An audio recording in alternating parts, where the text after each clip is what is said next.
What's up, ladies and gentlemen, boys and girls? Your boy Dread is back and here to give you guys my Wonder Woman, minor spoilers, movie review.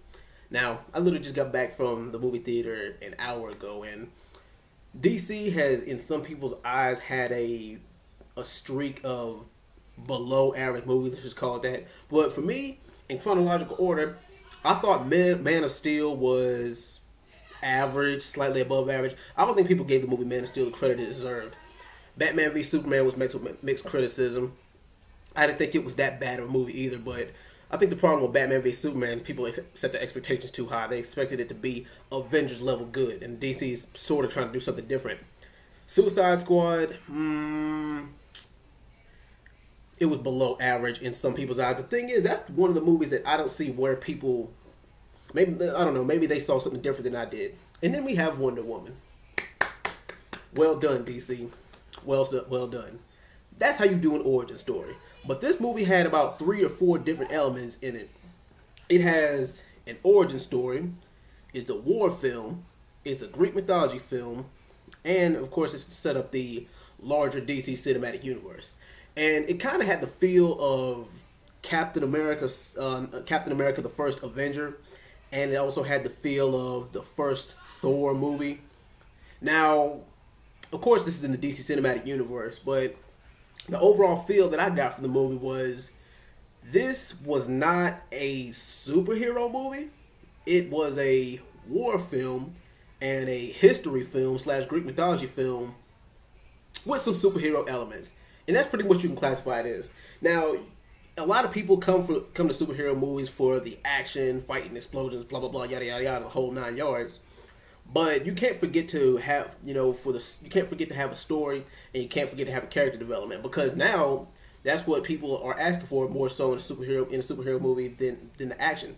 They're asking more for character development, and let's decide. Okay, we know the superhero is going to come to the movies. We come to the movies knowing that okay, the superhero is going to kick ass. But the thing is, we want to know why they do what they do. We want to know. You have to make the audience care about the characters, other than you have to give the audience a reason to come besides the action and fighting and explosions. And Chris Pine, who played Captain Steve Trevor, he did an amazing job in this movie. And you expected him to be one of those bumbling side characters. No, he was the opposite of this. He was just as much of a kick-ass character, and he had a compassionate, dramatic side from a character, like more so than you thought. He plays a bigger role than most people thought he was going to. And that's something that I appreciated in this movie. And of course, you got those little comedic elements. Like most of the comedic elements came from Wonder Woman herself, Gal Gadot. She did a very good job playing her. And of course, people are saying like the whole fish out of water kind of thing. Like, I don't know, what's this? Or your world is so much different than mine. And that's more so like the naivety of her character. And you see like how much more she develops after that. Like, okay, well, I'm not so your world was different than mine, but I understand why, because she jumps from one world to the other. She sees how much different it is, because she comes from the island of Themyscira, which is this ancient Greek island, or with this ancient Greek island with undertones and all that other stuff. But yeah, and then she goes to World War One in America. It's not in America, but in Great Britain in the early 1900s, and she sees how much difference it is. Like, cause when you go to Themyscira, you see like colors and vibrant themes and all this other stuff. But then you go to World War One settings, and it's all dark and gloomy, depressing. She sees, because she's never seen the outside world outside of her island, and she's like, "Oh my God, this is horrible." And that's pretty much how it's supposed to be. Now, this is what a lot of people complain about, and me, I didn't see a problem with this. But like, this movie is 2 hours and 25 minutes long, knocking on the door, 2.5 hours long. A lot of people in this movie complain about the pacing. The pacing to me, I mean, everybody says that the movie was slow paced, especially in the first 45 minutes to an hour. But let me tell you guys something, or especially for people who have seen the movie. It's supposed to be that way. You have to have a slow pace for a movie like this. And the reason why you got to have a slow pace is because the audience who's not familiar with the character, they have to get it.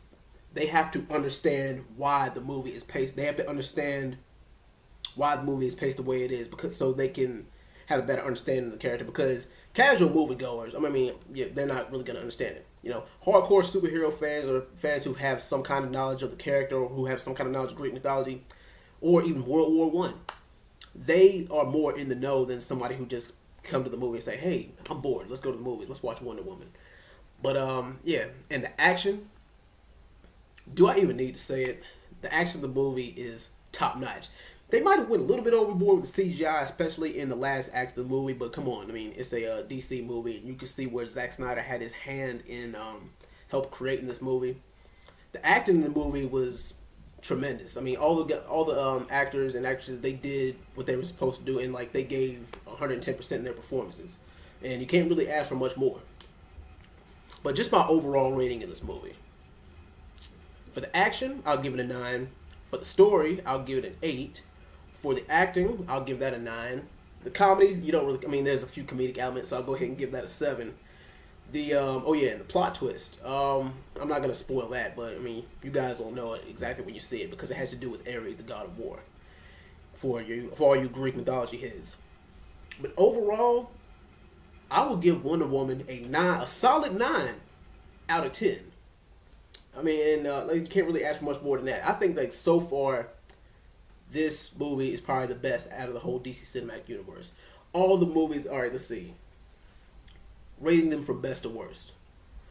I will rate Wonder Woman as number 1 so far. Then Man of Steel. Then Batman v Superman. Then Suicide Squad. Well, anyway, that's my review. You guys let me know what you think in the comments, and I'll be back with another video review soon. Peace.